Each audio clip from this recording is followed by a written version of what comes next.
অন্তর্বর্তী সরকারের উদ্দেশ্যে বিএনপির ভারপ্রাপ্ত চেয়ারম্যান তারেক রহমান বলেছেন, ধর্মীয় উগ্রবাদী অপতৎপরতা এবং চরমপন্থায় নিয়ন্ত্রণে ব্যর্থতার পরিচয় দিলে উগ্রবাদী জনগোষ্ঠী এবং পরাজিত অপশক্তি দেশে পুনরায় গণতন্ত্রের কবর রচনা করবে। অপরদিকে গণতান্ত্রিক বিশেষ ইমেজ সংকটে পড়তে পারে বাংলাদেশ।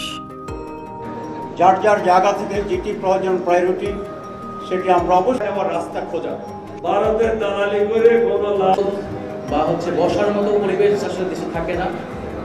রাজনৈতিক নেতৃত্বের ভিতরে যদি অনৈক্য তৈরি হয়, সেখানেই অরাজনৈতিক শক্তিগুলো কিন্তু আসলে সুযোগ।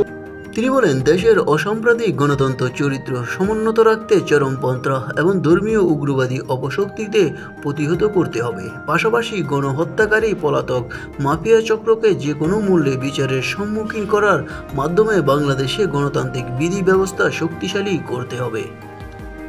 বিএনপি সহ গণতন্ত্রের পক্ষের শক্তির আগামী দিনের রাজনৈতিক বন্দোবস্ত এটাই। বুধবার 19 মার্চ রাজধানীর ইস্কাটনের লেডিস ক্লাবে বিএনপির ইফতার মাহফিলের প্রধান অতিথি হিসেবে লন্ডন থেকে ভার্চুয়ালি যুক্ত হন দলটির ভারপ্রাপ্ত চেয়ারম্যান তারেক রহমান।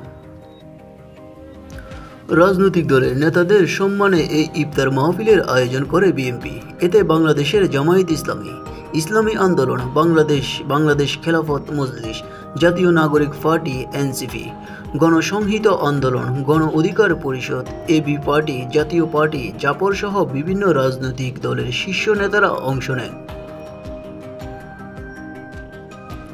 নিউজ বাংলা 29।